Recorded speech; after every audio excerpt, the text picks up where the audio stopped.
On the agenda is committee of the whole. We have an update of the City Hall from Melanie Baker.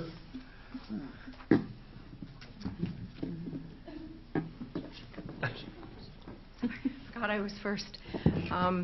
So yes, the building continues to go up, as you can see. We're almost completely finished with all of the outside brick. They have added blocking to the front for the windows, and they started today with the window frames, and so the glass will be following within the next couple weeks. The gas house lines will be finished this week, and we are scheduled for an inspection from the gas company to get the meter set next week. All the electrical rough-in inspections have passed on all floors. The soffits will be finished this week, and they will start installing the drywall above the ceiling later this week, as well as stairwell B, and the roof is finished. So continue to move along, continue to be plugging, so hopefully within the next month you'll be seeing us closing things in and getting gas, and then we can really kind of go to work on being able to get everything inside up. So it's pretty exciting, moving. So we're on schedule still? Yeah. Define schedule. So yes, we are still looking. July 24. Yeah, 2024 is still it, and July is still the date that I'm throwing out there. If we can get it done any sooner, we certainly will. Any questions? Very good. Thank you. Thank you. Second, we have the ward boundary ballot update. Bridget, Hope, Jones. Hope. Ladies and gentlemen, I put an updated memo in front of you tonight. And when I sent out the first memo to be included in the packet, I was explaining that in the Ohio Constitution it requires that once council approves an amendment, a charter amendment to go to the voters, that vote can be no sooner than 60 days from the date it was approved and no more than 120 days. So when you put it on first reading, October would have been first reading, November 2nd and December 3rd, and that was too late to get it to the Board of Elections. We did double check with the Board of Elections this week, and it was determined, even though the Constitution says 60 to 120 before, the Board of Elections says that we have to have, excuse me, we have to have the amendment to them if it's passed by December 20th. That is December 20th. Yes. So that would mean that if this keeps moving forward, that November council meeting would be the second reading, and we can't pass it in November. It's too soon. And in December, we would have to ask the mayor if he would allow us to have a special committee meeting or special council meeting on the committee night so that we could pass it by then and get it to the Board of Elections by the 20th. And once, if it does go to the third reading, the vote has to be a supermajority of 2/3 for it to go to the voters. Yes. What if it only goes to a second reading? I'm sorry? What if it only goes to a second reading? If it fails on the second reading. No, if it passes. I mean, the only reason it would have to be a third reading if the rules were suspended again. So if the rules weren't suspended and it passed on the second reading. It's too soon. We'd have to have a special election. Well, you could do that on, excuse me, you could do that on the December committee night when we have the special, if you want to risk that, I guess. So we want to suspend the rules the rules are already suspended, so it's got to go 3 readings. Yes. We don't do suspension every time. No. What you would do is not do suspension in 2 weeks. Right. Just do a second reading. Right. And then on the third reading, right, you wouldn't need a suspension because... Right, it's a third reading. Right, it's the third reading, and it would have to pass by 2/3. Okay. Yeah. Any other questions? Complicated. Well, we'll come up with a special council. So that's what we'll plan unless we hear from you otherwise. Mike? I'm just curious, now, if we pass it on the first reading... We already had the first Okay, reading. we passed that, correct? No, because Okay, we didn't have enough But if we would have people. passed it... It would have been way too early. It would have been Yes. 30 days right after Yeah. that. Okay, that's what... Yeah. I Okay, that's, Oh, yes. I heard So that's our opposing. plan. That is- Okay, is it, any direction here? Do we Not- need to make a motion in this meeting still? To discharge it from committee to put it back into. Okay. For second Does the reading. audience need to participate first? I Yes. mean, because usually go council, Yeah. audience. Wait, can we go, wait one more time? What are we, just this very last part. This last part is because you referred it back to Yeah, I committee, get and that. then we described this. Now, well, first, it needs to go to the audience for any comments, back to you for any comments, and then a motion needs to be made, like you usually do, to send it on to the council meeting. To get it back on track for the next reading. Yes. Okay, is there any comments from the audience? Coming back to council. I've Mr. a Ferrer. further question, I'm sorry I was late. So, all of this is to put it on the ballot for the March, Yes. and weren't we discussing this should go to the Charter Review Committee as opposed to us putting it on the ballot? And did we get any resolution from that? Wasn't that an issue with? The majority voted in favor of moving it directly to the charter, I mean, the Ballot. ballot, sorry. So, Procedure, ballot procedure. yes, it was brought on, but the majority passed it the other way, Yes. And right? Am I correct? Correct. if I may, just to clarify, Wait, we wait, put wait, it back are on. you- Are you done, Gary? I'd like to hear Heidi's Oh. response. Yeah, we put it back on into committee because this is kind of convoluted and we needed to really better understand the timing.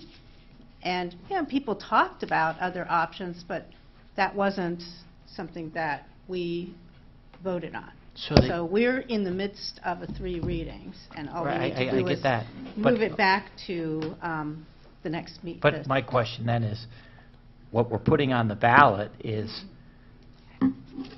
council's amended recommendation for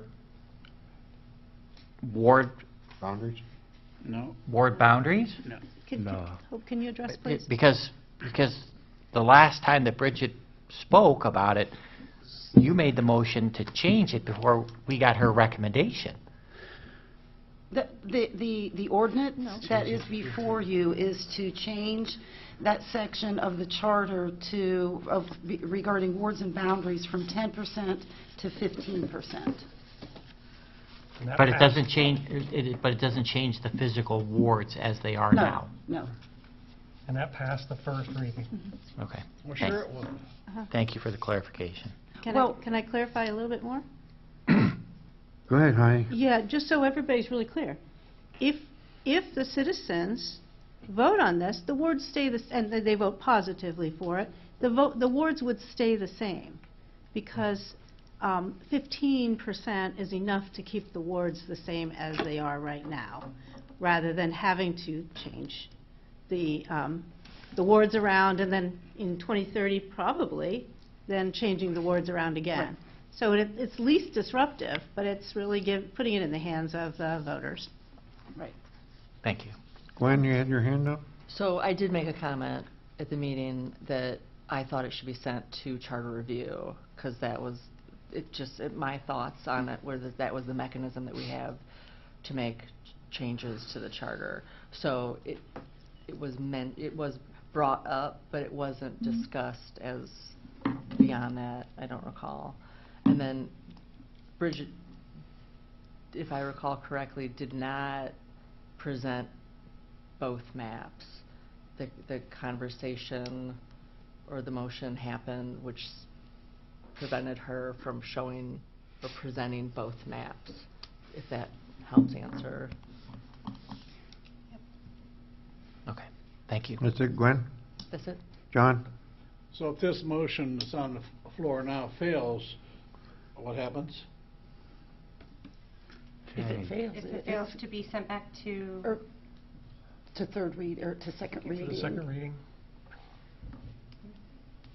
I And think we it have to dies. realign. We have- It doesn't change anything, does it? No. I mean, it dies.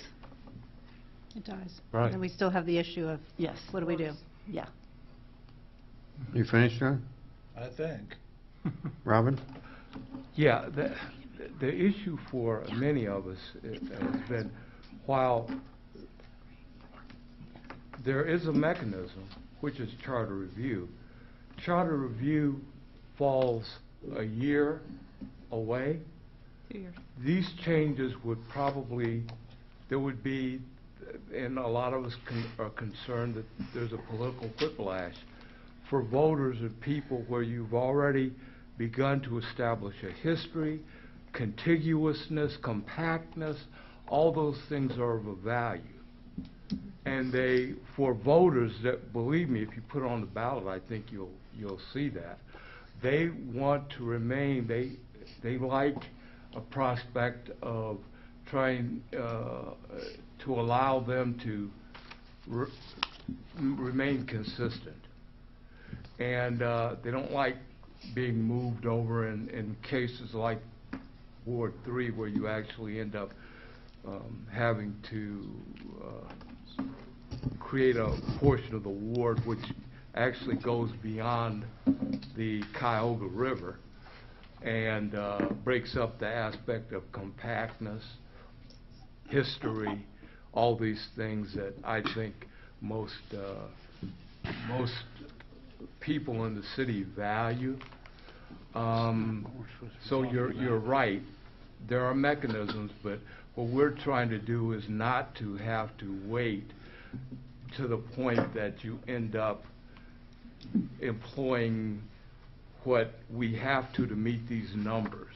This seems like to us an opportunity to allow voters, and all we're doing is allow them to make a determination about it, whether or not they figure 10 or 15% is worth perhaps having to be moved across a boundary and kind of uproot them and kind of create a dislocation. So I think that's the issue that I'm very concerned about. Robin, I'm puzzled because you talk about history. If you look back at the history, and Mr. Wilson had your seat, your ward was on that side of the river. I know. Well, And, and it didn't have a problem then, and I don't know what the problem is now. No, there were people who had problems. Look, I actually walked wards where, understand that Ward 3 was also downtown. I had to go uptown, talk to people. When I came to their door, they said, "Why are you here? You're from the South End." Well, I'm telling you, it worked at one time. Yeah. So, Did it John? work well? But the issue was whether or not, I'm not saying that these wards were always the same. What I'm saying is that there was a reason that they looked to be more compact.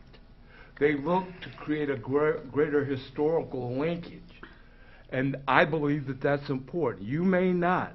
I remember when Mr. Wilson was on council too, because we actually were in the same election cycle.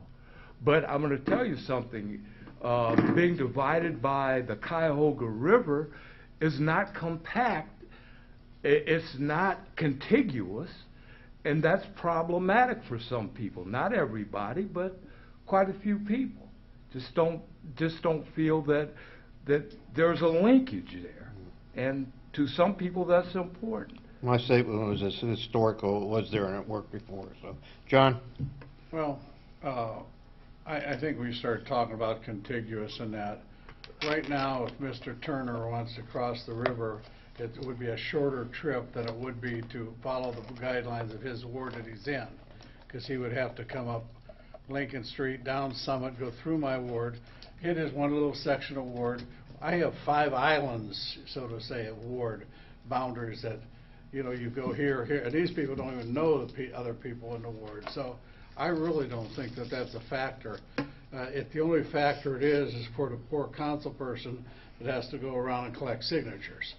But for the people living in the wards, I don't think it's a big deal at all. Back to Gwen.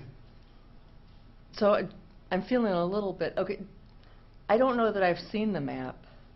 Has it been presented where there's over the river? Yeah. Yes, And Bridget presented that? yes. Yes. Yes. Not the second map, just the first map.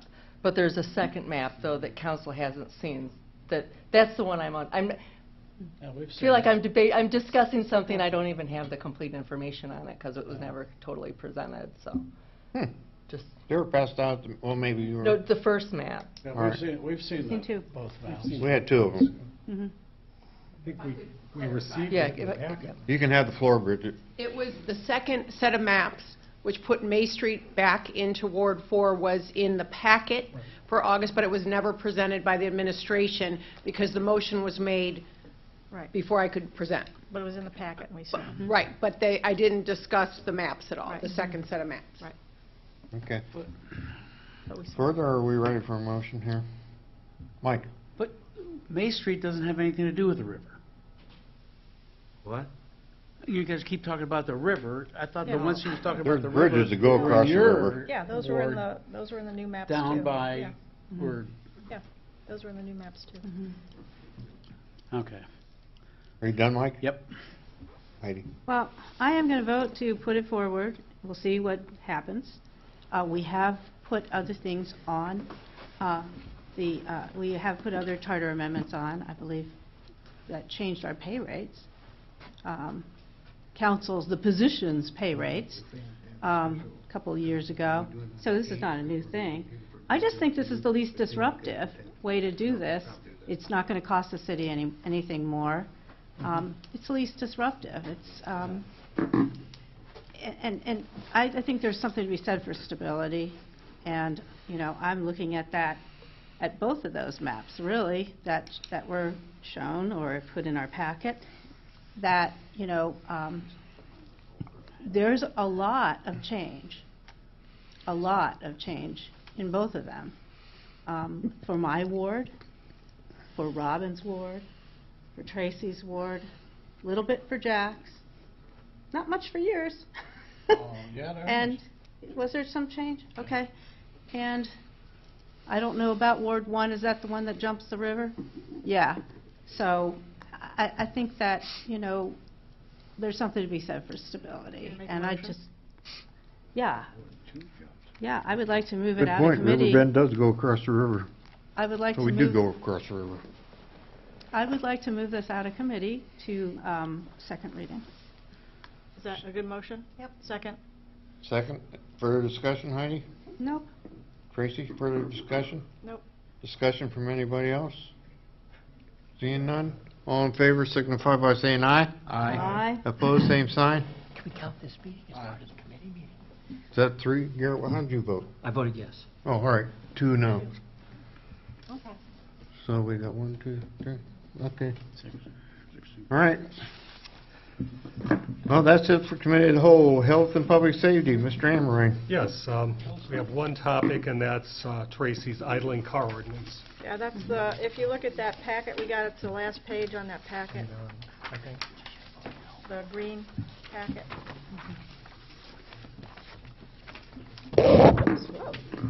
Yeah, sorry, Tracy, I got talking over here.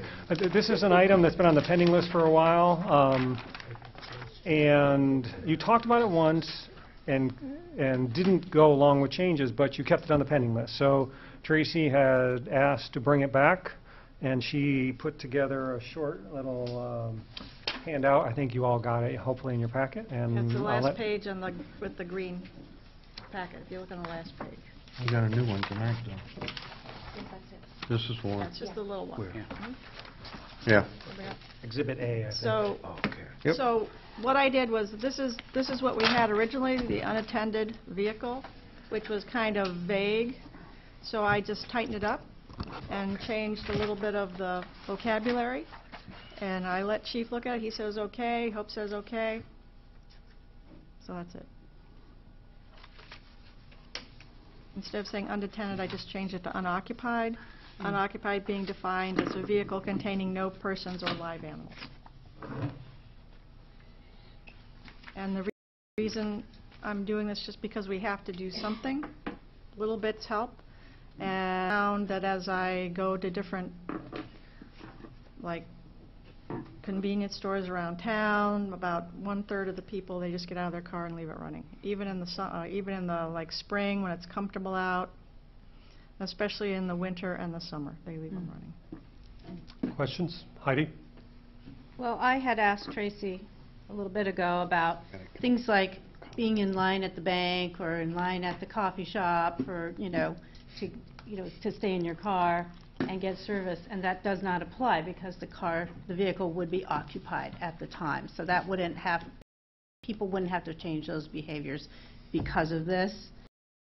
It would simply have the change occur. So I guess there's maybe a safety issue as well, perhaps, that I would ask Tracy if there may be a safety issue with leaving an unoccupied vehicle running. Well, there used to be. Before they had, used to have these, you couldn't turn your car, leave it running and have the key in your hand, but now you have fobs and stuff, so you can leave it running with the fob. So it's mainly just a air pollution thing. Jerry? I think, and I think I was told that one before it was unoccupied and it said you had to remove the key, set the brake and turn the wheels. I think there was one incident, is that correct, Chief? That I personally have done. Right, that's all. Jerry? Exhibit A, and I think this, what I'm saying is right, this excludes any type of Yeah, vehicle. see, it says, All right. it I just says, want- does not I apply want that to be clear. Does not apply to our public safety vehicles. I read that, but I wanted to make sure it's clear. John? A couple things might get clarified. Somewhere in the back of my old mind, I remember an ordinance for this particular item that had temperature attached to it, as far as did not apply if the temperature was below a certain degree. I don't know if that was our ordinance or if it was the ordinance we were looking at. And so that's one thing I'd like to have clarified. Then you're going to have to add to this list our service vehicles, not just safety vehicles, but our service vehicles. And my other question is, what do we do about our local delivery vehicles that are hauling person out? Are they supposed to lock down when they have a diesel truck every time they make a delivery? Or some questions that I had that I'd like to answer. Tracy, do you have any? Well, if it's a refrigerator truck that's making deliveries, the refrigeration has its own motor in the back. No, not a refrigerator truck. So the diesels have been changed enough so that it doesn't matter if they turn them off or turn them on now, because they've come a long way. Okay. Anybody else? Gwen? Do we have any like statistics or information on, I know cars are a lot more efficient. Do we have any information that this would actually be a proven, that the savings of the car, that this is actually going to do the intended action, actually reduce air pollution? If you're leaving your car running for more than 7 seconds, then this would save on emissions. If you're leaving your car running for less than 7 seconds, then turning the car back on would not save. Does that make sense? Yeah, that's 7 seconds. So then my second question is just the impact of it. Are we certain that this won't unduly affect our lower income residents more than residents with garage? Just full disclosure, I don't have a garage, so when there's an ice storm and there's 3/4 of an inch of ice on my car, and I can see my car from my house drinking coffee, I have to sit in my car and wait for the ice to melt. Residential property, it doesn't apply. So if somebody, okay, so this is, so not residential, okay, so if somebody parks on this Street. okay, it just seems like the scope is so very narrow. It still has an impact, like we're still, like more so than like maybe banning like a gas-powered, like so there are other motors that, I guess I'm wondering if maybe there's an alternate way that we could reduce carbon emissions in this city that. Well, this is basically the same ordinance we already have on the books, except the definition is a little tighter. Okay, so, So here's the original ordinance right here. It was for safety. So it's basically saying the same thing, but it's more ambiguous with saying unattended. Running Because that's come around the park, an a ambiguous kid knocks word, it over. whereas Yeah. unoccupied is tighter. Don't leave your electric car running outside. Anybody else from council? Garrett? Yeah. I think this is a gross overreach of government. One, I haven't talked to the chief, but I'll bet every dollar that I have that we don't have the manpower to enforce it, nor do they want to enforce it. In the scheme of what's important in terms of the safety of the city, I'm sure that it's not running around checking, making sure cars are started or not, or running, with whether they're occupied or not. What's the next step? Do I have to turn off my air conditioner in the summer when I go to work because nobody's at my house? Or do I have to turn when I go to work because nobody's at my house? It's just ludicrous to think you're going to try to regulate this. If somebody wants to start their car from their office, it just happened to me today. A guy came into my office. Can I mind if I use your window to start my car? He didn't want to get in a cold car. That's his right to do that. I mean, if he chooses or she chooses to start their car from my window, then they're going to get a ticket because they wanted to get into a warm car. That's called modern convenience. I am completely 100% opposed to this, and for the reason that it's just unenforceable, it won't be enforced, and you're just putting another level of bureaucracy that people will look back on and go, why is this even on the books at this point in time when we do nothing? You take care of your own car, don't start your own car, and convince other people to do it otherwise, but you can't legislate personal freedoms. The books, though. The only That was for difference- safety. It wasn't with the only regard difference to was emissions. Well, unoccupied. but there again, Well, then, we're- so there, it's for there's safety. another example of how ludicrous this is. It's not in the books, but here we are spending time talking about the same thing that's already on the books. How much is this going to change what's already on the books? It's John? Well, if I understand this right, I don't understand it. So, we can go out in our driveway on our private property, start our car up, go in the house, finish our coffee, come back out to a nice warm car, but if we're taking our mother to the doctor's office, we can't leave our car running, go in with the wheelchair, get our mother, and bring her out to the parking lot. Garrett's right, ludicrous. Heidi? Well, it is on our books, and it may not be very enforceable. However, it is one of many actions that we need to take to really align with our climate action plan.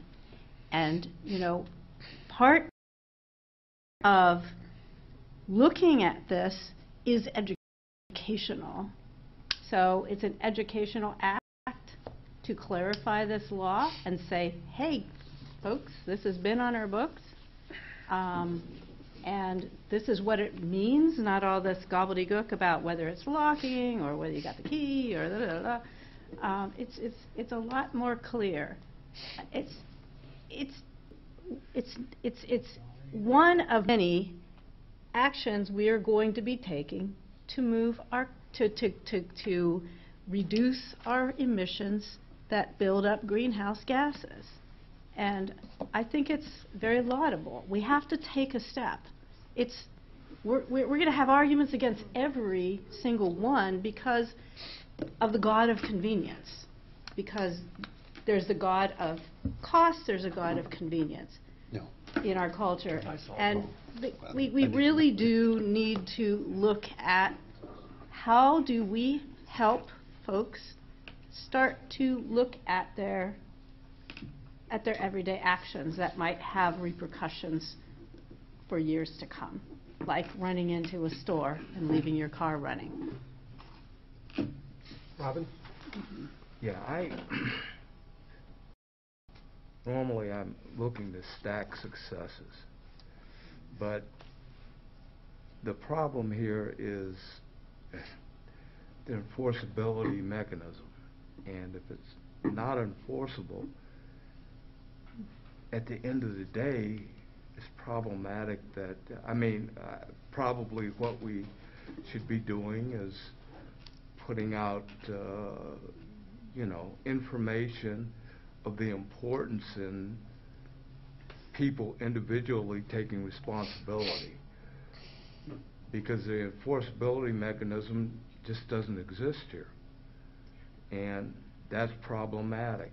It's problematic in anything you do that you really don't have the capability to ensure that people have to meet their obligation in that regard.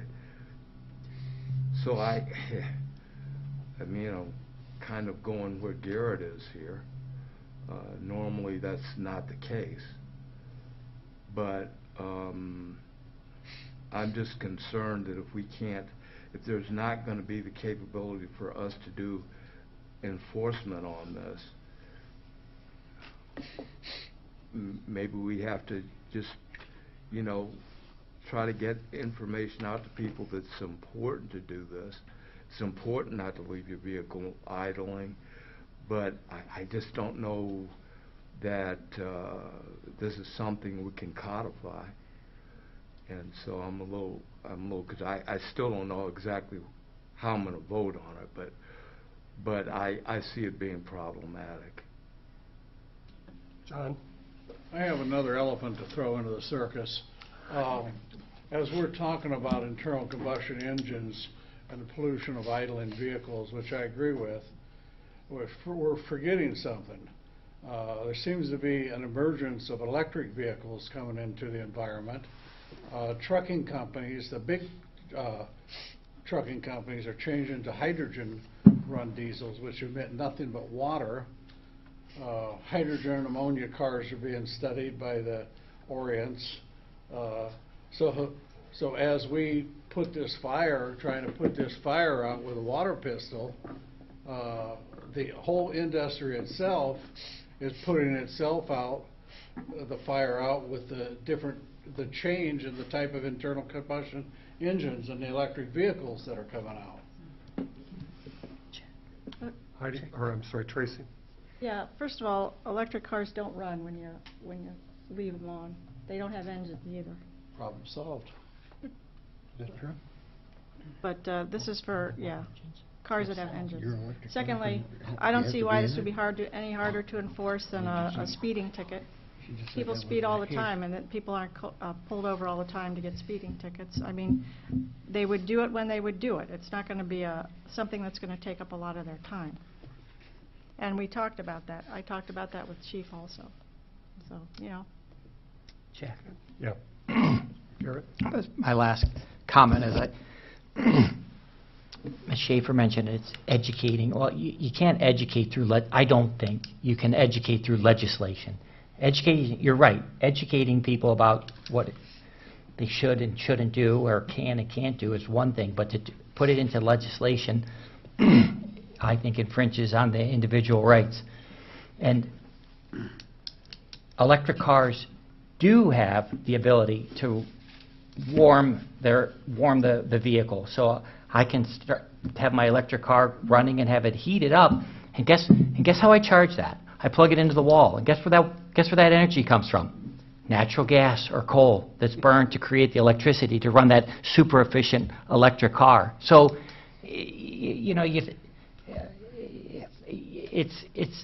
it's a farce. It's to be able to say that you're going to legislate this and make a difference. I just don't see where it happens. And the last thing I say is you mentioned the global climate agreement. Well, that's an agreement that the government's made in terms of what they're going to do. It's not enforceable by the individual, and nor does it mandate the individuals do it. It says this is what we're going to do as a government. This is what we're going to do as a city. We're going to work for a climate agreement and do whatever we can as a city, the city organization, the entity of the city. But it doesn't mean that the citizens have to turn their cars off or lower their heat or raise their air conditioning temperatures. It's what a government entity is going to try to do. It's not.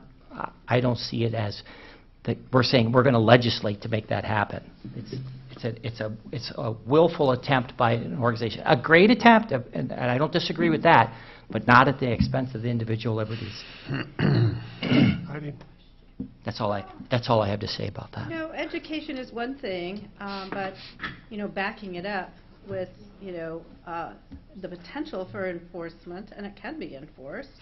It's just not You're like they're gonna be legislating patrolling the morality. You're parking lot. legislating personal choice. Wait. The other option is to just take it off the books, because it's a mess, the way it is written, and it's not clear. I think that it's better to clean this up so that it really fits with the intent, which is to get people to stop leaving their vehicles running when they go in and out of places. Maybe do we need like something that says it's okay to do this in a parking lot where your car is parked at work? You know, do we need to put another exclusion in here? Versus, you know, it just seems, it seems kind of like, I really like that Tracy looked at this carefully and kept in most of the issues that people would have, but it clarifies things, and it says we do have this law, and we did it for a reason. The reason may have shifted a bit. The reason before was maybe personal safety. Now the reason is public safety and public and really keeping with our city's climate action plan. We really need to take steps to carry that out. We're going to be measuring emissions, and this is one that we can start to see a drop in those emissions. Further from council questions? Anybody from audience? Melanie?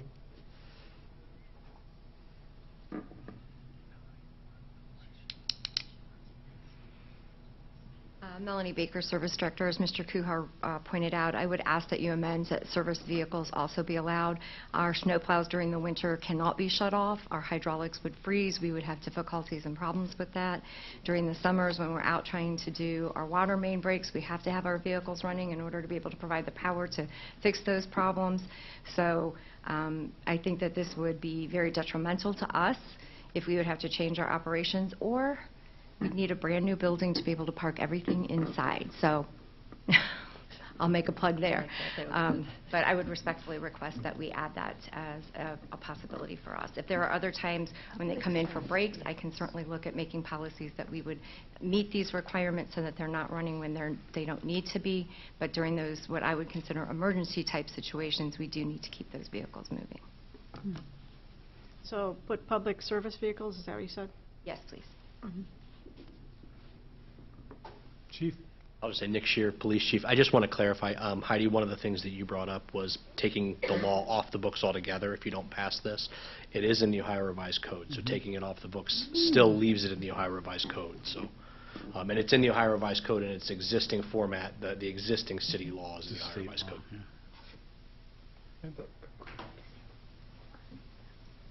Robin, did you have a question? Yeah. Well, wait a minute. I went to the audience, so. Oh, okay.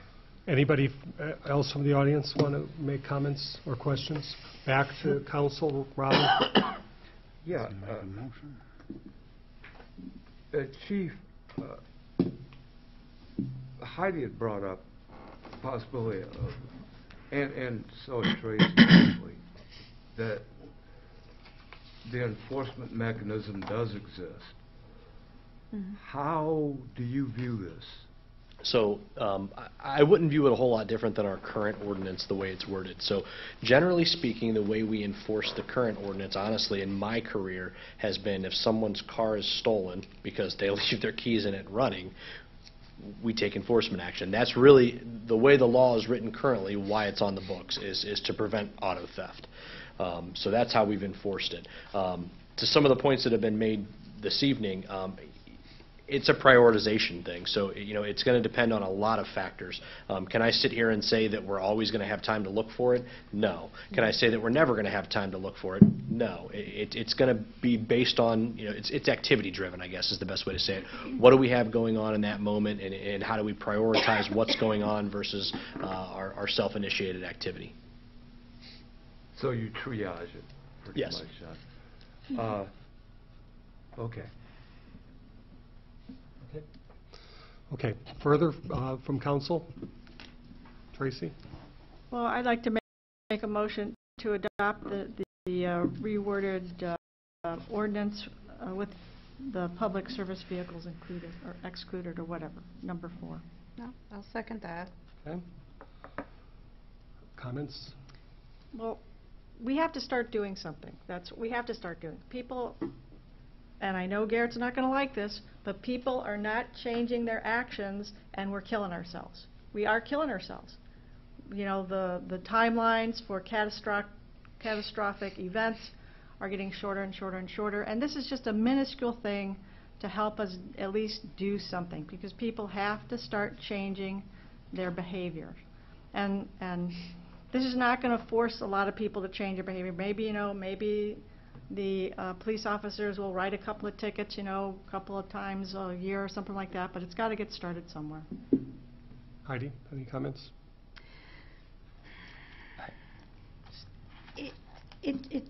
This just makes so much more sense to see how this has been reworded. Not reworded, really, just a lot of the verbiage that no longer really applies has taken out, and the fact is it's on our books. So I think that it's become clearer. I think that in itself will help educate people. We could back that up with saying, oh, we amended our unoccupied vehicle ordinance number 35108 in a Tree City Bulletin article. And it's one of the many steps we're moving toward zero emissions, a zero emissions city. So I think it's really worth doing. Garrett? So.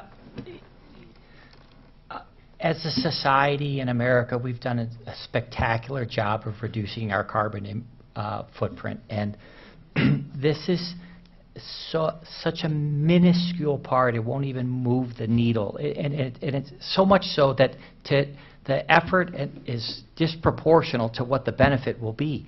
The bottom line is it won't make any difference. It's fear-mongering that this is going to save our lives because somebody doesn't turn their car off for 5 minutes outside of Dollar General. The issue of that is the third world countries, China, India, South America, Latin America, and their issues. What the reduction of the United States carbon output is, I don't have the exact numbers, but anything we do is inconsequential to whatever anybody else in the rest of the world does, because we've reduced ours so much that we can't reduce them any lower. So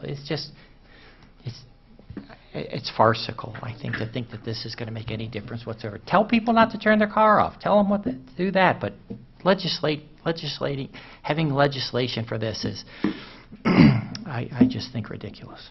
If I understand this correctly, if this motion fails, we go back to the Ohio Revised Code, which addresses this issue, and if that be the case, I'd like to see the Ohio Revised Code on this particular subject, because I think it does cover a lot of it, if not most of it. Is that correct?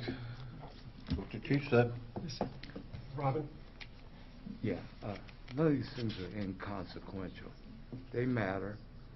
At the end of the day, you're stacking victories, and you're moving in the right direction. And by aggregating these requirements, you make a difference. This stuff is not inconsequential. There's a lot of things that we do here that are minor victories that add up. And they're determinant in the direction overall of where this community goes and ultimately where this world moves. So everybody has to do their part. This is just another aspect of that.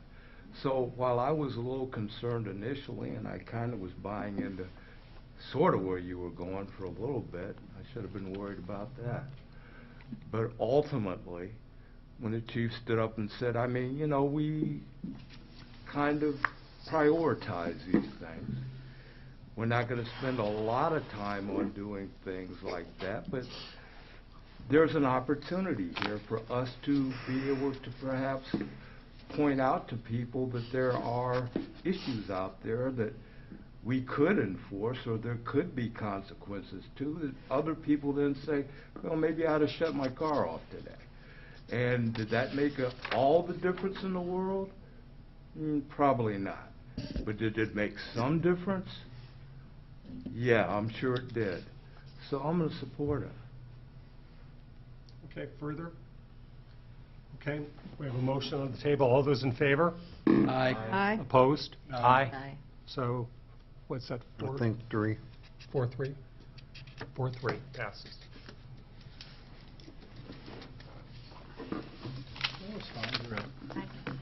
That'll pass. You need Five- 5. five You need to 5 5-3. votes. It does I'm not sorry, vote. 5-3. That's okay. I didn't, That's Oh. fine. I don't vote, Oh, well, you can. I We're don't know. gonna, what are we doing here? but it passed, so. Capital project. Yep, so normally this is Mr. Bowling, this is his favorite night of the year. It's like Christmas for Jim. Sadly, he's Yeah, you're sick. And I know that personally because I sat with him in a room yesterday and he was sneezing and coughing, and I said, if I get sick, you're in trouble. And sure enough, all day I've been sneezing, no coughing. So he is deep in the doghouse, I told him. But yeah, I know, sorry. That's what I did with Jim, and it didn't matter. Somehow, though, Melanie was in the same meeting yesterday, and she's not sick, so my wife just likes to point out it's the difference between men and women. Women are hardier. Yeah. Hear that all the They time. have to be, they have babies. That's right. That's what my wife says. Anyway, sorry, I'm off tangent. The first part, what we like to do is run through in the capital plan during the course of this year and the progress we've made. It really sort of sets the table for the plan. And to the extent that's needed, Melanie will help with that too, and I can help. But this first part is literally just sort of running through the highlights. And I can tell you based on yesterday's meeting, and Melanie said as I walked in tonight, I may not have all the details the way Jim would, so forgive us if we're a little less specific than Jim would be. But hopefully that'll mean it won't last an hour and a half. Yeah, might be all right. But we did want to circle back on a couple things because we've talked in the last couple years about problems with the sewer fund, problems with the water fund, and you've taken action, we've taken actions together and made some progress in those areas. And we've been typical, as much as I poke fun at Jim, he's really good at asking for money and getting money. So we've done a great job for some of these big projects. Truthfully, that's maybe the silver lining to COVID, right? There was a bunch of federal dollars and state dollars that were made available, which you approved us redirecting to basically save the sewer fund a couple of years ago. So we want to at least touch on that, and Jim had some great charts, so hopefully we'll be able to explain them to you. And with that, Melanie, it's all yours. Perfect, thank you. So yes, on behalf of the Service Department, the Engineering Department, specifically Jim, I'm going to apologize that I may not have everything that he would do it in this way, but we'll give it a good try here. And I'll go through these probably pretty quickly. Stop me if you have questions, or we can go until the end. So our first project, we'll start out with our water work. This year, as you know, we did a pretty large project on Major, Stinoff, and Cuyahoga. It was a water main replacement. So we took and we replaced a 2-inch line and a 6-inch line with an 8-inch water main. The main reason for this is that we had a significant break history on Cuyahoga. If you ask the service department guys, they kind of felt there were more bands than there was actual real line anymore. So they were extremely ecstatic to see this take place. With that, we also were able to increase the fire flow in this area as well with the larger mains. So that was an upside to also being able to upgrade this line to an 8-inch. We did some minor storm work as well, which included work at the intersections of Major and Cuyahoga and Majors and Stinoff. This work would should help to reduce the probability of Majors Lane overtopping or sheet flowing across these intersections, which always seem to cause some serious concerns with safety whether it was hydroplaning during the summer months or fall months, or if it would snow and sheet flow across there, it would turn into ice during the winter. The construction cost for this project was $1.2 million, and as you see, we were able to get some OPWC funding at $395,000. Ohio Public Works Commission. All right, I got my first question. The project actually started in August of this year and is actually completing, so it was a relatively smooth project. We did have some issues because part of this project allowed us to reestablish ditches in this area. So the ditches were there prior, just they had filled in during silt, or people had filled those in. These ditches are paramount to the proper flow of water as well as getting the water off the street. There are no curbs and gutters in this area, and positive water flow off the road is imperative to keep the integrity of the road. Outside of that, we're going to be finishing this project up. We may have to come back in the spring to do some reseeding and re-leveling of the area, but otherwise a pretty successful project. We'll move now to our water wells and our water plants. As you know, we began last year with some real concerns for well 9. Well 12 had failed, and so we needed to bring well 9 back into its full production. So we put that in our works. We began that project in August, and it was a $200,000 project. We put in new lining, pump, piping, valves. We updated the electrical and SCADA, and we improved the production from about 500,000 gallons a day to 1 million gallons a day. So we were able to bring that on and put it back into production in July of this year. While we recognized the failure of well 12, it was still imperative for us to continue to look at it. And so in May of this year, we did another test of cleaning, and we were able to actually bring that back into production. And it took it back to almost its design capacity of about 1.2 million gallons per day. We currently have 5 wells in service now, including the new well, well 9, back into service. So we'll be using 9, 10, 11, 12, and 13 often and keep the flow of water going. Just to touch quickly, though, while we know these are running, we've brought these into good production at this time, there's still a concern for the aging infrastructure and the life expectancy of these wells. So we did do some test holes here this fall, one on our property and one right next to our property where the actual water plant is located. These 2 test holes did prove to be successful at this time, and they are producing water that we feel will be a good production in the future. So we'll continue to review and analyze these test wells in light of the needs of our current wells. Melanie, how many wells are there altogether? There's a total of 5 that are currently in production. They are numbered the way that they are because we started with number 1, so every time we get a new well, we just give it the next number in succession. As we lose wells, we just take them off, so we never go back and renumber them. That's why I was curious about the 12 and the 9. Yes. So there were 9 wells prior to that. The first 8 are no longer in production or use. Some of them are actually over by the old water plant. Yes. Okay.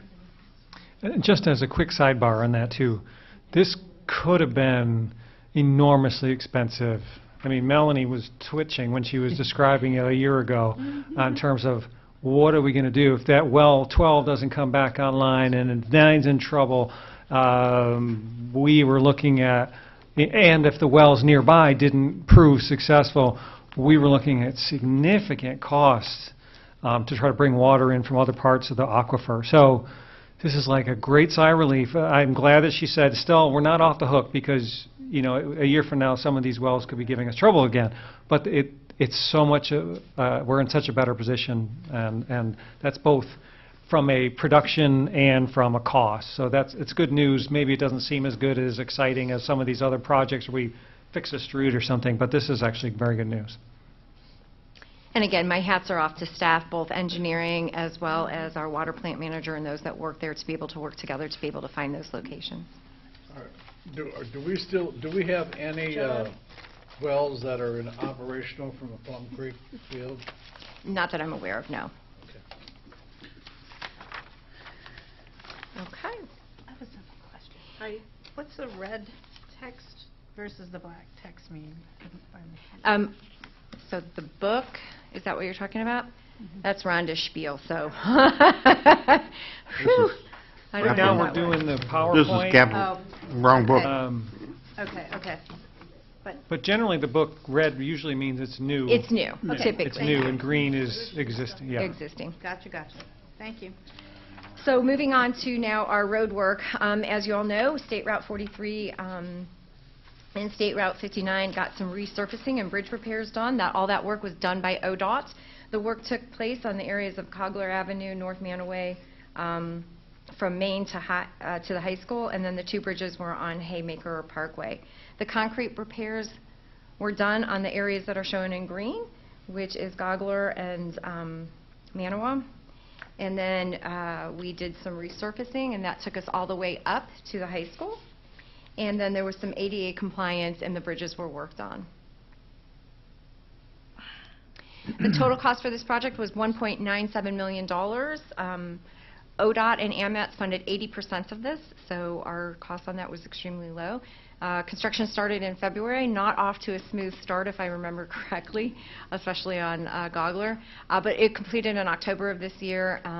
If you notice though, some of our issues is we shortened the project because if you remember, Jim has talked about other work that's taking place on 43 north of the school there, and so we decided that rather than include that all the way up and then rip that out possibly in the future, we just ended it short, and we're including that in on what we would call another phase to do that, so that there's being good stewards of the taxpayers' dollars and not wasting it.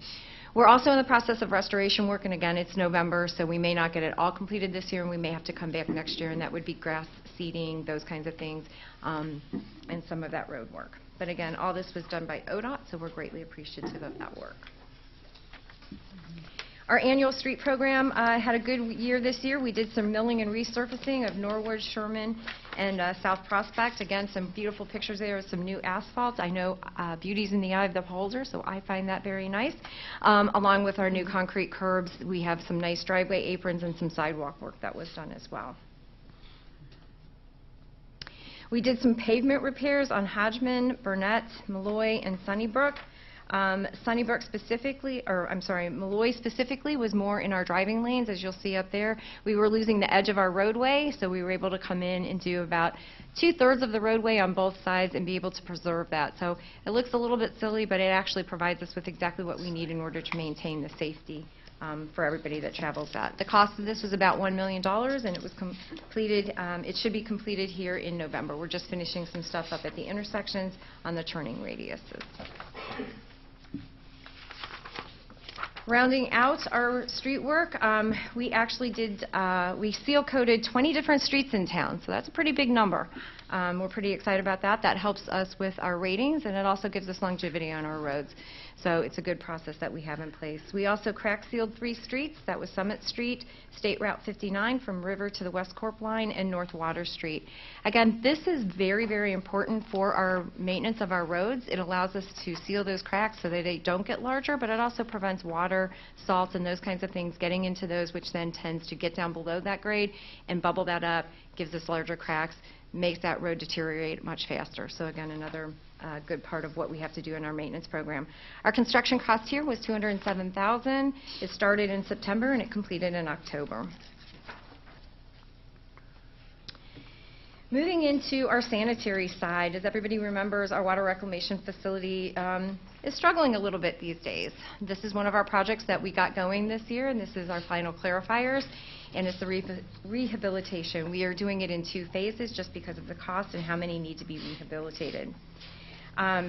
As a part of this, just as a quick reminder, we do have some significant upgrades that we'll continue to work on through this process, but it's very challenging to do because we also have to keep the plant in business. So we can't always take everything down, which would make it so much easier for these repairs. As you know, this project is to rehabilitate all 4 final clarifiers, and those are the final clarifiers that clean that water before it heads into the river.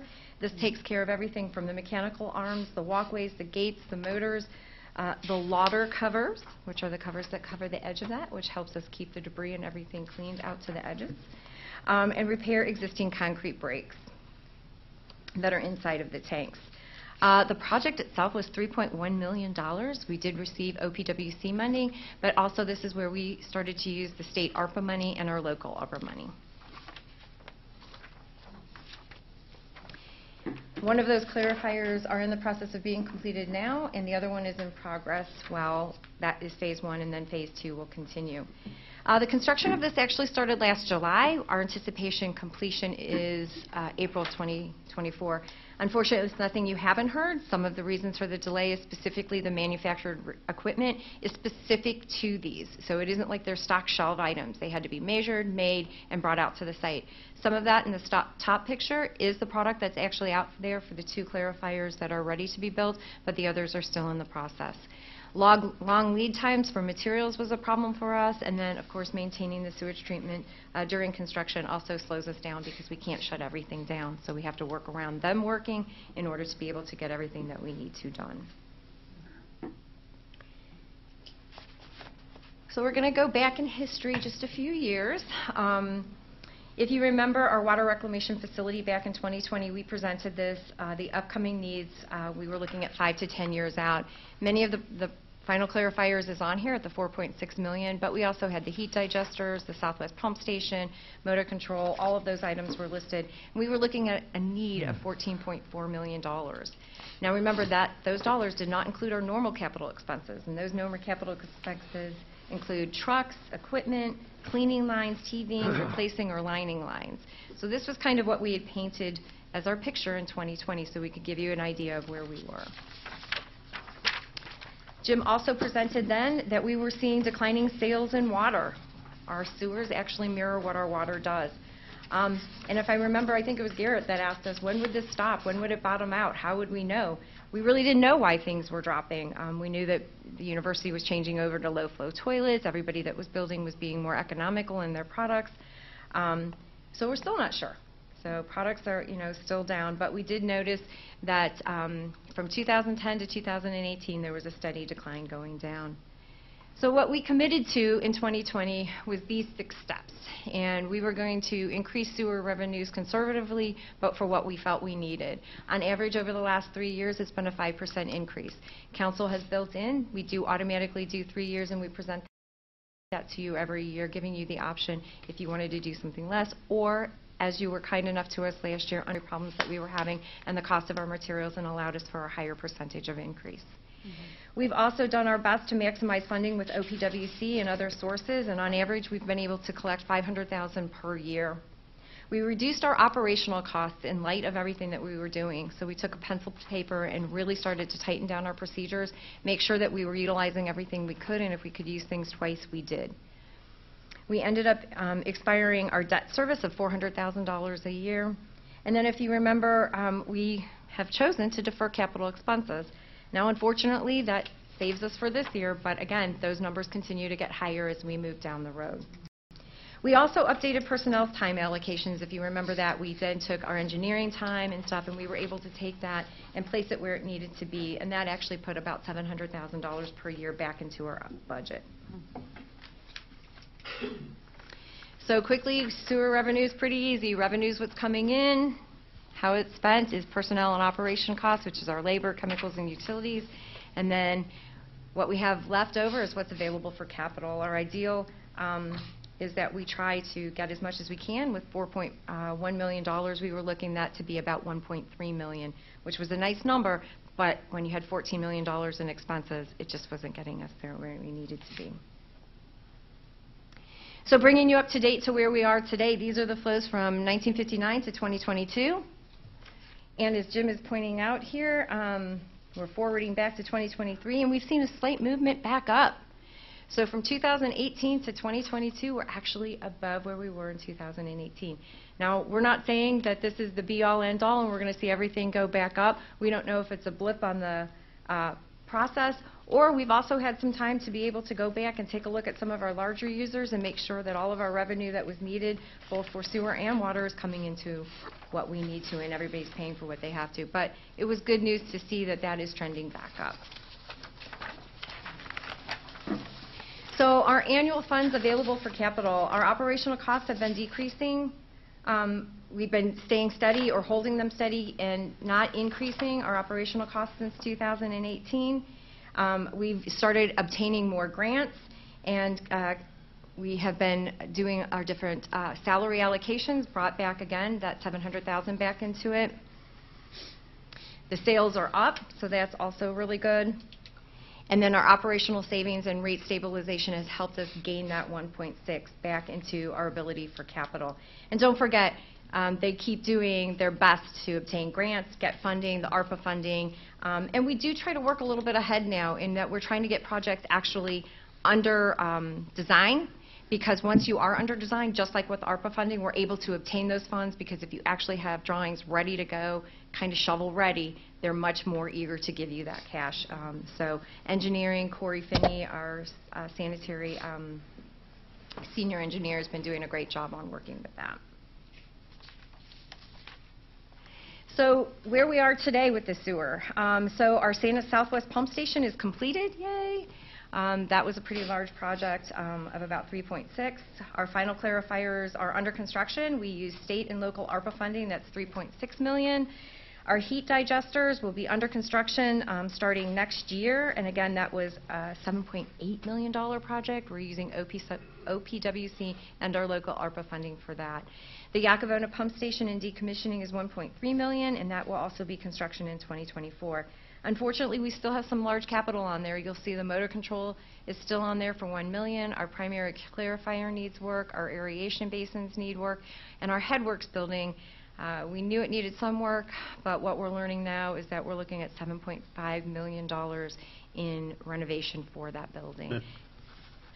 We are currently under some special permits by the EPA because we actually had to remove one of our screens, and we're in the process of trying to get that back online so that we can get back into where we need to be with the Ohio EPA, but it just goes to show those are the items that we need at the headworks. The other item that we've talked about in the past and that we're just going to put up here because we actually have a number to go with it now, if you remember, the Cuyahoga River, we have a sanitary sewer that goes right along the railroad tracks up above on some pillars. We have been keeping an eye on it. There were a couple things that gave us some concern, so that's why we began looking at this. But that is a project in order to move that and get it out from being over the river and accessible, because we cannot maintain it there, is about $18 million. So we keep working. Progress is being made. Inflation and additional our significant needs have been identified, and we're continuing to pursue things down the road. As I stated, you add these numbers together, we're at about $28 million worth of expenditures. As we continue to work on getting grants and funding, please know that we are doing the best that we can with every dollar that we get to make it go as far as we can. So let's move on to some fun stuff. So little shout out to Rhonda Boyd. Her last day was actually yesterday on our books. She is officially retired from the city of Kent with 26 years of service to us. A lot of her projects are surround town. You see that. Rhonda was the queen of being able to do all of our unique things. She really enjoyed that. That is the pleasure that she brought to the job, and she made it so much fun for us. What you see here is a chimney swift tower. This is for a mating pair of chimney swifts. The tower built by the police station was for a colony of chimney swifts. Who knew? They mate for life, and they come back to the same place every year. So this was put down by Fairchild. This was done as an Eagle Scout project, and this is the third that they have done here with the city with Troop 177. Another project that Rhonda was a part of and started was with the Kent School District, and volunteers came together to put together what's called a school travel plan. Projects and programs that are listed in this plan will be eligible for federal money through ODOT. Rhonda specifically worked with the Holden School 4th and 5th grade enrichment class, and they have made this travel plan within a class project. The goal of the plan is to encourage walking and biking to school. So hopefully in the future, once we have that, we'll be able to obtain some of those fundings and be able to encourage and increase and do some better jobs with how our people get to school. Partnerships is key to moving forward. This is truly a shout out to Jim on this. As you know, most of these projects Jim is intimately a part of, and he takes pride and he does a great job in working with everybody and helping us get to the goals that we need. So as we all know, we have the Freedom Middlebury Trail connection. He's working with the Summit Metro Parks on that, and as if you remember, that is going to be completely paid for by them, and is going to be a great asset for a connection for us over there. State Route 59 active transportation improvements. He's working with ODOT, HERDA, and Franklin Township. And again, they're working on getting funding to be able to increase that area, give us some pedestrian safety, sidewalks, and those kinds of things. The project that I alluded to earlier, where we cut short some of our paving on North Manawa, is the North Manawa street improvements, and he's working with Kent State Schools as well as Davie to look at that area for access and driveways. And also, as you know, if you've been down on South Street, we still have the nice orange barrels out, trying to keep you away from the south side of the bridge. We're working with Portage County on that, and that's a project that we're hoping will get going next year. We'll be able to do some work on that bridge and replace it to make it safe.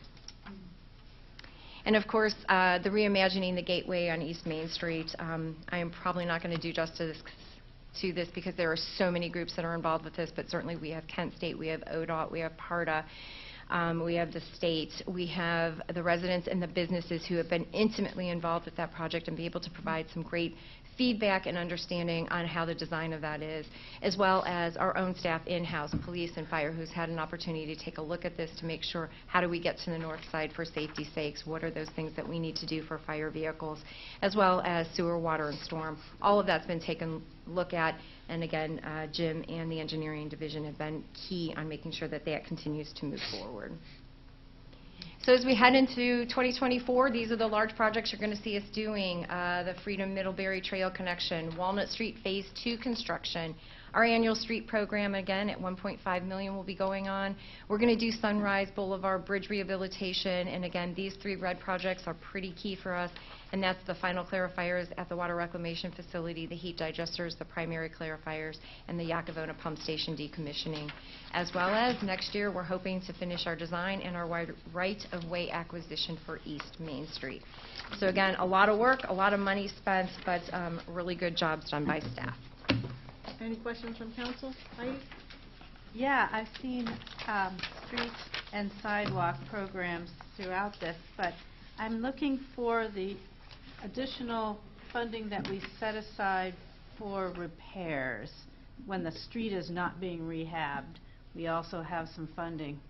We've had some funding, I don't know if it's in here, for, you know, for maybe spot repairs or looking at a situation where the street has been done in the past or doesn't need to be done for a while, but the sidewalks are just, you know, upheaved and, you know, getting dangerous. So is there funding in here for that?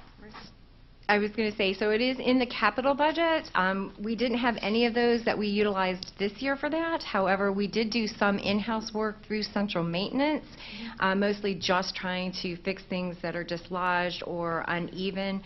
We did do some repairs in-house, but there is that money that is still available for that. And if you remember, Jim set up a pilot program where people could call in and they had 3 choices as to how they wanted to do it, whether they did it and got some reimbursement, whether they waited and we did it as a part of a program, or whether or not it was an outright fund based on financial circumstances. So I'm not sure, and I'm not aware that anybody took advantage of that over the last year.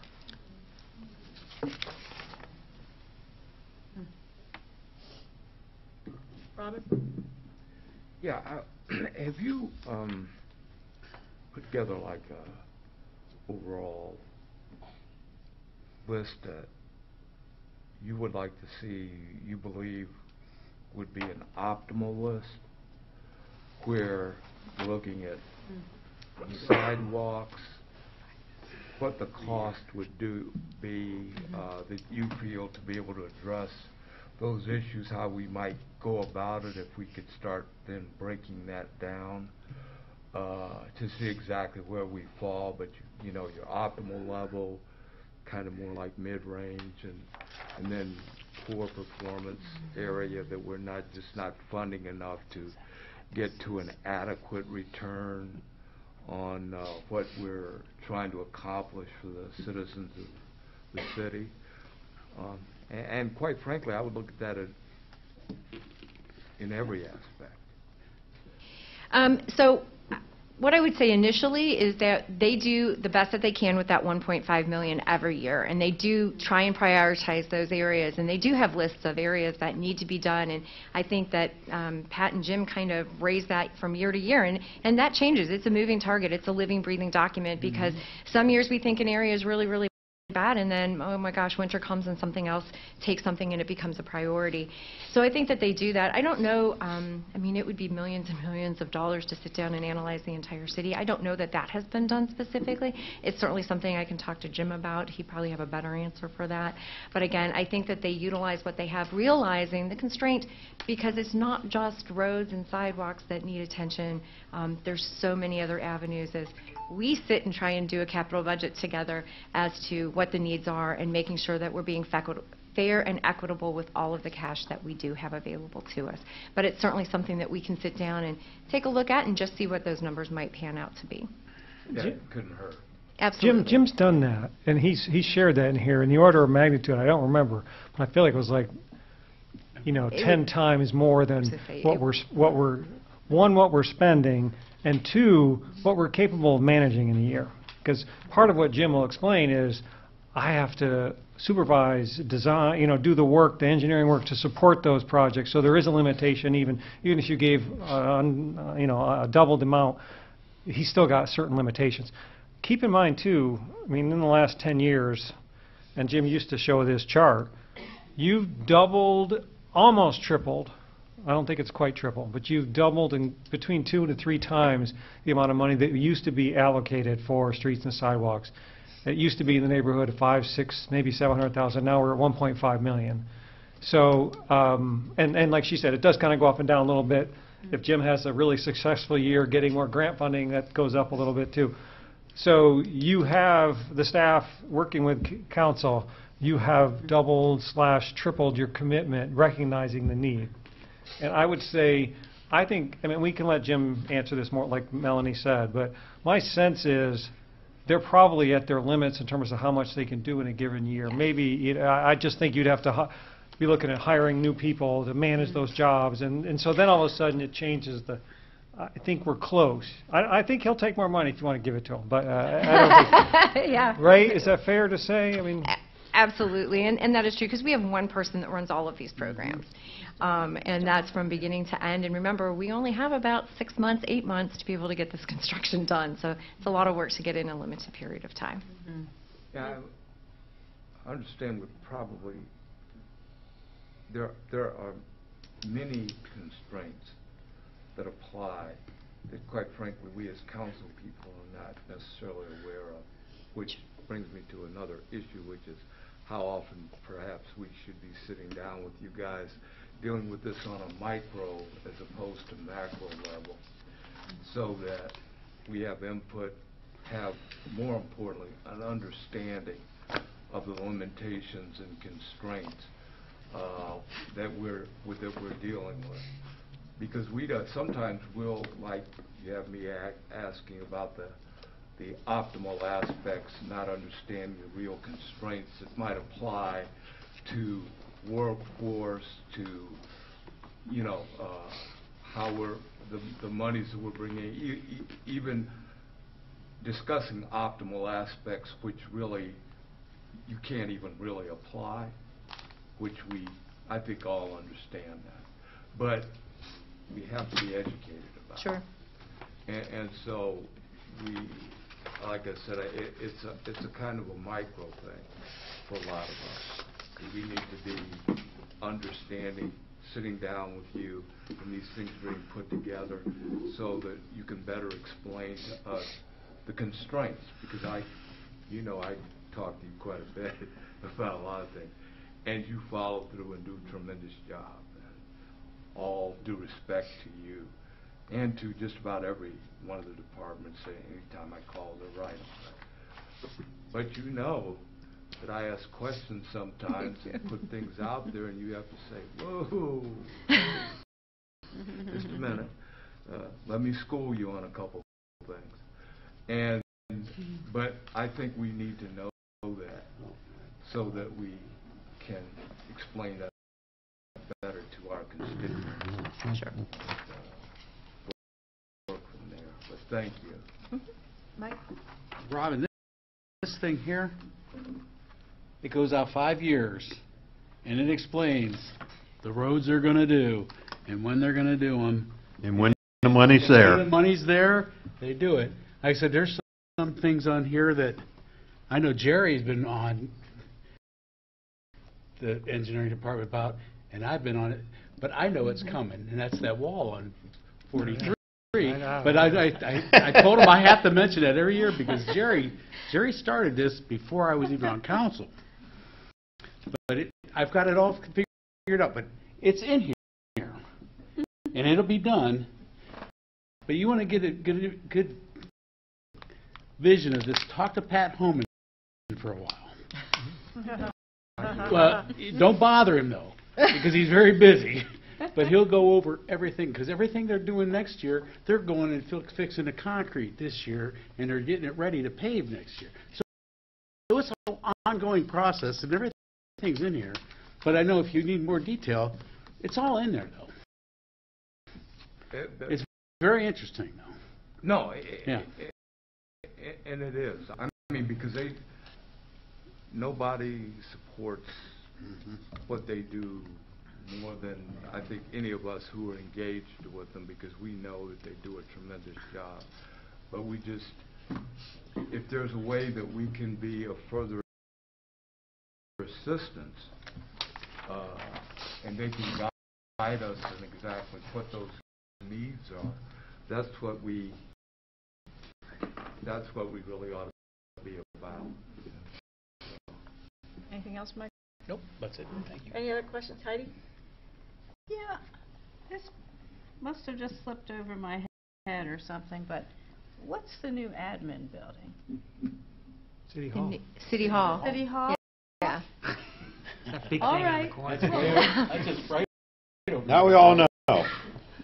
It's a very small amount, so that's what confused me, because I thought the service department, et cetera. So I just really wanted to clarify that. Well, and we'll jump to that. That's actually in the capital plan. Overhauled, yeah. But it's good. You can ask it now too. That's totally fine. But 'Cause I thought because we we were don't doing- go line by line through the cap plan, because Mike said there's a lot in there, and so without Jim here, but there's no new surprises really. Anything that's going to be coming that's new, in terms of utilities, she's touched on. Yeah, sorry, John had something too. John? I guess we did have a conversation about some, maybe some remodeling or rehab of the Overholt building. That's, I guess, what I got. You're done? Okay, John?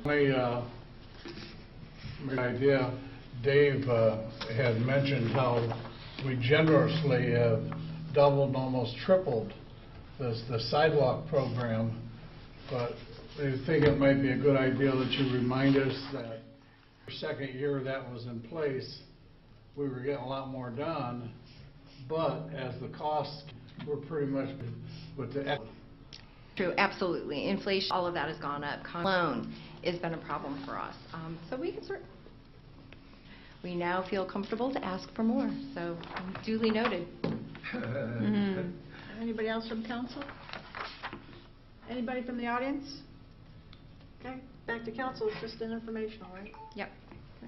Thank you. Thanks, Mel. Thank you.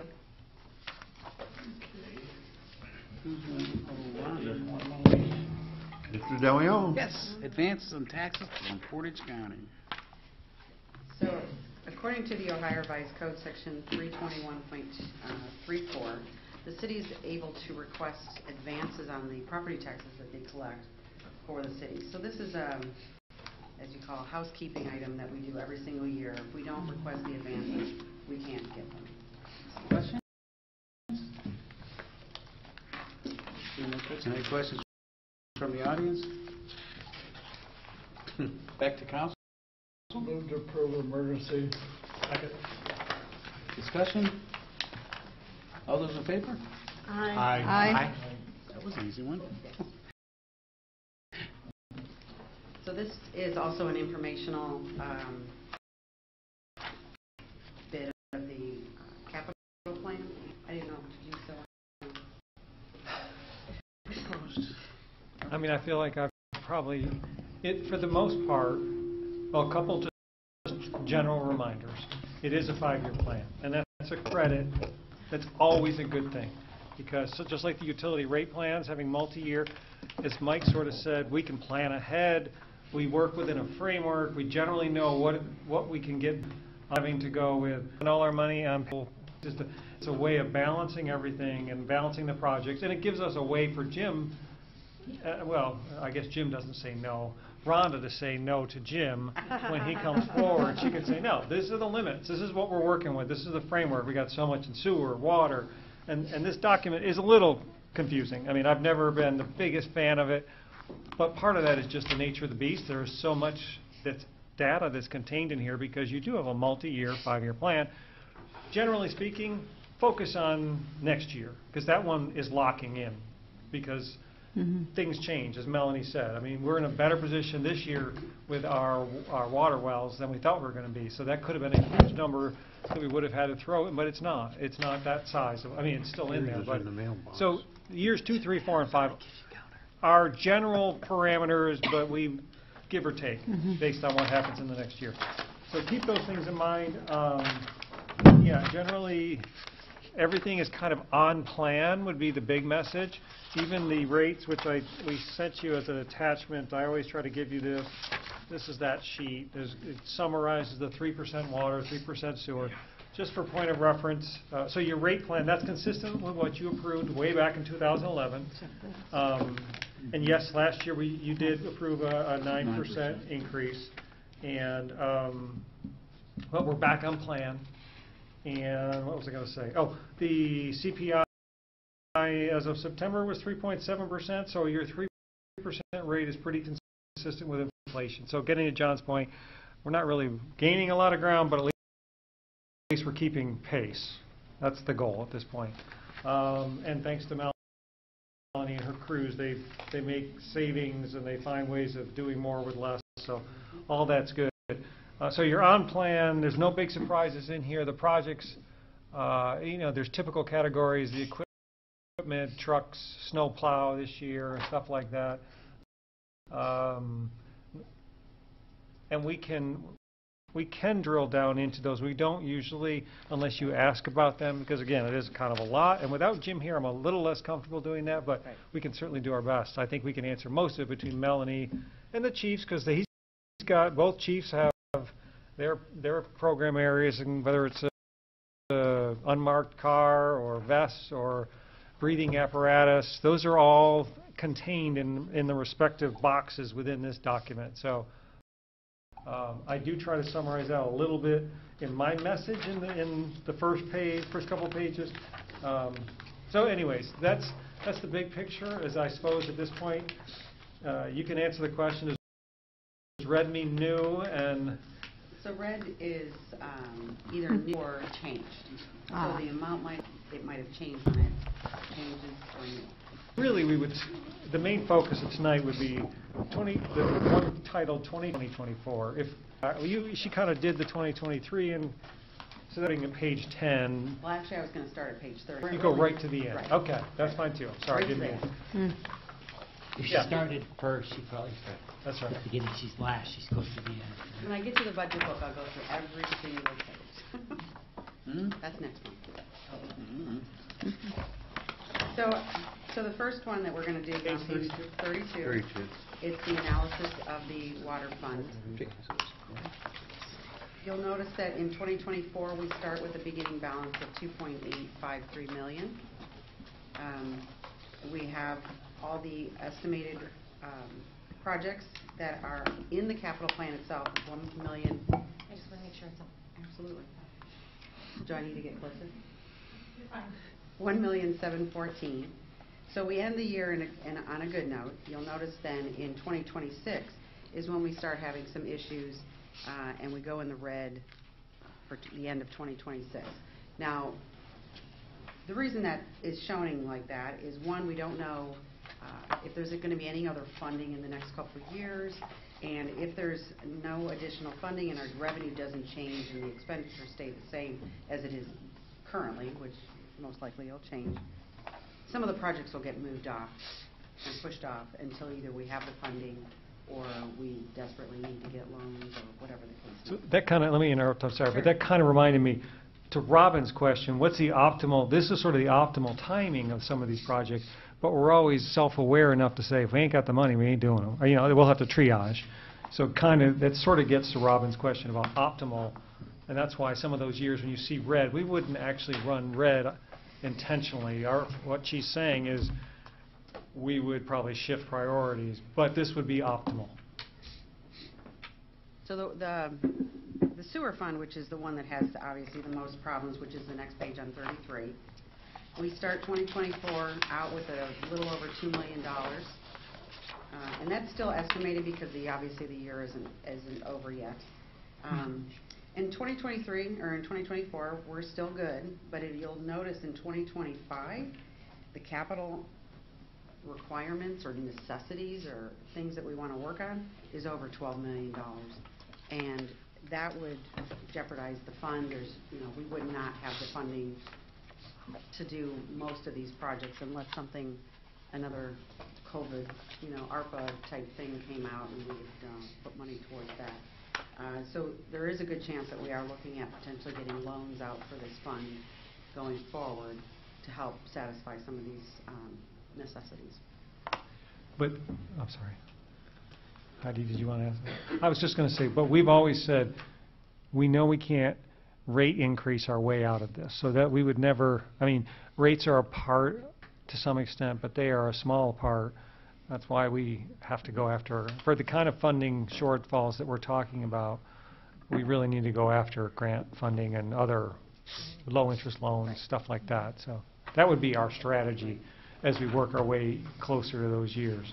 We could go out for bonds, but at the moment, bonding, obviously you see interest rates are rising, so now is not a good time to go out for any kind of debt like that. The Ohio EPA has decent rates, but again, it'll just depend on when the need is imminent. But it's for sure we need the 3% increase for this coming year. Yeah, I just want to ask about the Infrastructure Act and whether that money's starting to appear or we is already it still received. So the Infrastructure Act, I'm not sure how much we're going to get from that. That's still up in the air, I think. We already got the ARPA money, and we're using that towards the heat digesters and clarifiers. The Infrastructure Act is an allocation? I don't know if you have to apply for that. I'm not 100% sure on that one either. Yeah, but I haven't seen.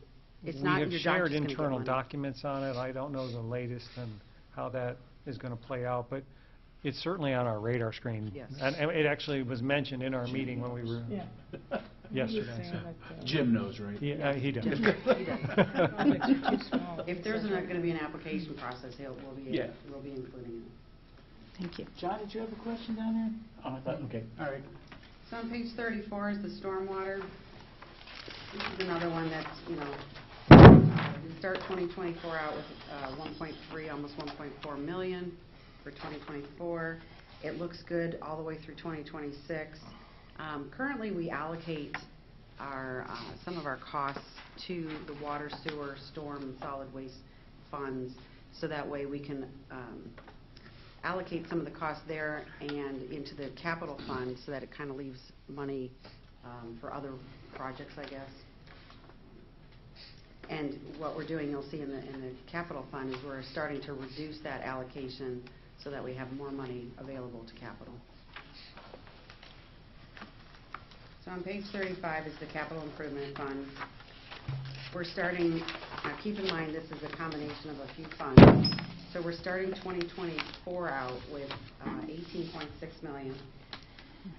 Again, we allocated a portion of the engineering department to this fund, and in 2023 it was 30%, and now for 2024 we've reduced that to 25%.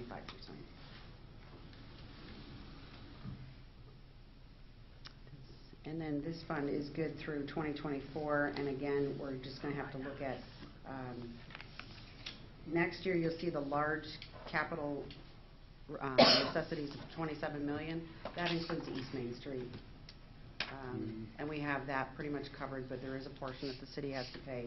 And Jim did say that when this project starts in 2025, most likely the annual street program will get reduced to help pay for this one. So that's all I have on this. Yeah, I don't know, any comment about, we're still compliant with our fund to balance policies. So you remember, you have a managed cash reserve, and then you also have that sort of undesignated fund policy, which was, I hate to use the phrase rainy day fund, but good financial practices say you need to keep a certain percentage. I don't remember what that was, or. It's usually 3 months' worth of expenditures. Okay, and so we adopted that as a fund policy, and we remain above that, so we're not in jeopardy. No, that'll be in the budget book next month. Oh, okay.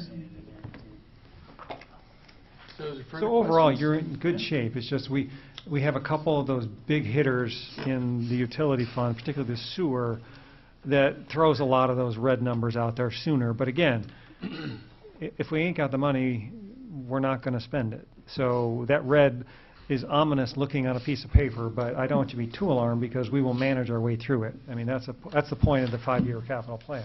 It'd be great if we hit the lottery, the Powerball, I don't know, whatever. Are we playing it? You play that for the city? That's right. What line is that, Dave? But short of that, we will just continue to use the plan, make adjustments, and make sure we stay in the green and stay above our fund balance. And if we get in jeopardy, I mean, it's not impossible for that to happen, we would certainly be in here to let you know. Further questions? Anybody in the audience have any questions? Back to council. It's authorized with emergency. Second. Thank you. Discussion? All those in favor? Aye. Opposed?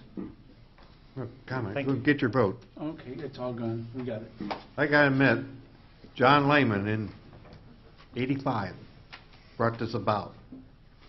This took politics out of the budget. It took the fire department wanting a fire truck that almost took away the budget. Everybody from now on gets a little here and there, and sooner or later they're gonna get what they got. But thank John Lehman for being, and that's '85, and he taught me a lot about budgets, believe me. Thank you, John Lehman. Huh? But thank you, John Lehman. Who's going to do the AMATs? The AMATs. Speaking of funding, yes. Speaking of funding. Turn the lights on. Right here. Okay. Again, my hat's off to Jim for doing all of this work, but what is before you tonight are 3 different funding sources. The first one is the Surface Transportation Block Grant, STBGP. It is for State Route 59 Alternative Transportation. This is the joint project with Frank ODOT. It had received $666,000 in ODOT phase, and now they are seeking the phase. It is estimated at $5 million, and they are requesting $3.1 from AMET for the construction phase. The remaining non-federally funded portion of $1.4 would be split between ODOT, PARTA, Kent, and Franklin Township. The joint agency agreements for the funding and design phases of the project have been previously approved by the City and Council, and the project, if is successful in getting the money, would be a project in 2027. The second one is the resurfacing program for Mogador Road resurfacing. It includes resurfacing of Mogador Road from Cherry to Summit. The cost for that is $994,000. They're requesting $761,000 from AMATS. The program will pay 80% of all eligible construction costs, up to $800,000. If successful, this project would be constructed in 2026. And the final one is the carbon reduction program, and this is for North Manawa Street improvements. And this is the joint project with the Kent City School District, the Davy Tree Company, and is located on North Manawa. The joint agreement for the design phase of the project has been previously approved by City Council, and the project is in the current capital plan. We are now seeking funding for the construction phase of this project. The cost of that project is $5.4 million, and we are requesting $2 million from AMETS. The carbon reduction program will pay 80% of all of the eligible construction costs, up to $2 million, and if successful, this project would be constructed in 2026. Heidi. We'll pepper Jim with questions at some Okay, point. thank you. But what saves carbon? Is it that people aren't sitting at lights? I'm Or- assuming so, because part of the design on this does include a roundabout. So they won't be sitting there idling away? Congestion mitigation, yeah, I think it's reduction of congestion. Gotcha. Further questions? Do you want them split, like, can we do them all at once? I think you can just do them all at once. Okay. Authorize us. Anybody in the audience, any questions? Back to council? Move to approve Second. You need an emergency, it's automatic. with right? emergency. With emergency. Seconded? Second. Okay. All those in favor? Aye. Opposed? Thank you. Thank you. This looks like some proposed update on city's tax God, ordinance. she's back again. Thank you. So this is a proposed ordinance to update our codified ordinances for the income tax code. It's basically language that Rita provided to us to update based on House Bill 33 that the state has passed. There's new language just to kind of get us everybody standardized. There's some things where they're trying to standardize practices such as everybody under age 18 doesn't have to pay taxes. So that's got to be in there. It was already in our tax something that would be new to others. Two major changes that we can think of, some penalties, and then they are including remote working standards. So it's just a housekeeping thing that we have to have this passed by January 1. Questions? Seeing none, anybody in the audience? Seeing none, back to council. Move to approve. Second. Do you need emergency? Yes. With emergency. Second with emergency. Further discussion? All those in favor? Aye. Opposed? Passes. Thank you. Don't forget, when you take the inside papers out of these, Rhonda want these folders back. Am I right, Rhonda? Sure.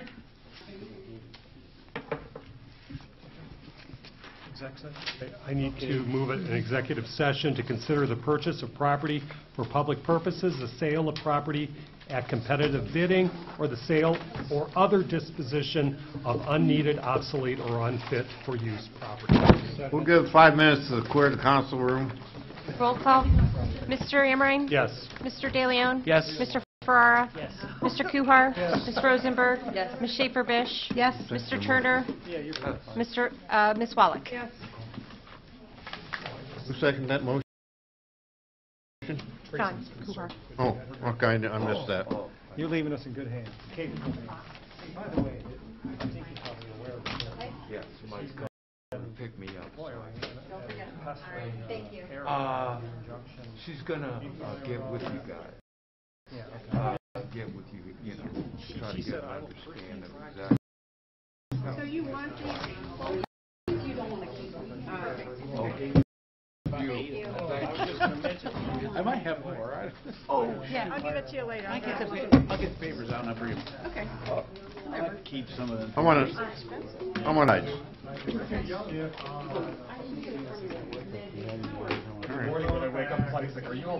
I'm a paper person. I'm a dinosaur. I'm going someday, so it works. I do. What's that? Yeah, well, yeah. Oh, good.